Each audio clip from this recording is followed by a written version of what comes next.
And we want to take a closer look at just how dangerous this storm surge is going to be. Yeah, let's bring in meteorologist Somara Theodore again to talk more about specifically the storm surge, which really is one of the biggest risks right now. Yes, it's the deadliest component to a hurricane. And right now I want to talk about why the western coast is so vulnerable. So here's a look at what's happening, OK? And this is the worst case scenario for areas like Fort Myers, Cape Coral, Sanibel, into Port Charlotte. So if you look at the hurricane rotation as we head towards this afternoon and landfall, you see how the strongest winds is forcing and piling in water into areas like Bonita Springs, into Fort Myers. So we get that onshore wind piling water in, just driving it in, whereas in Tampa, they'll actually see that water moving out. Now, that's nothing to sleep on because we are going to see very heavy rain falling in Tampa, so they'll have their own issue. But here's a closer look at that potential storm surge. And this area in red here is the area that could see some of the worst storm surge flooding. And when we look at the topography of the water of the land just off the coast,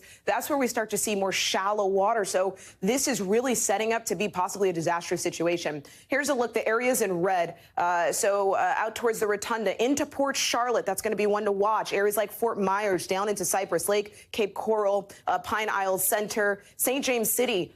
They're looking at high tide, 6:45 this afternoon, and that's going to be very close to the time that we're seeing landfall just being made in many areas along the western coastline. 9 feet of storm surge there. So, like I said, it's the deadliest component to the storm. It's just driving inland, and then you're going to have the rain on top of that. Quick fact, we are looking at 2 to 3 months worth of rainfall with this storm falling in 2 to 3 days. And I'm wondering, I'm looking at that, and we look at Fort Myers, or we look up at Port Charlotte, and there's so much shoreline because it cuts in and there's water there. Does that just increase the risk of storm surge hitting more areas and impacting more areas? Absolutely, absolutely. And a lot of these areas are low-lying. It'll continue to drive in, and then that with the copious amounts of rain is just, this is not a good situation. A lot to watch out for. People need to heed the warnings. Absolutely. Time's running out. Right. Thank you, Samara. Appreciate it. We know you'll keep an eye on it.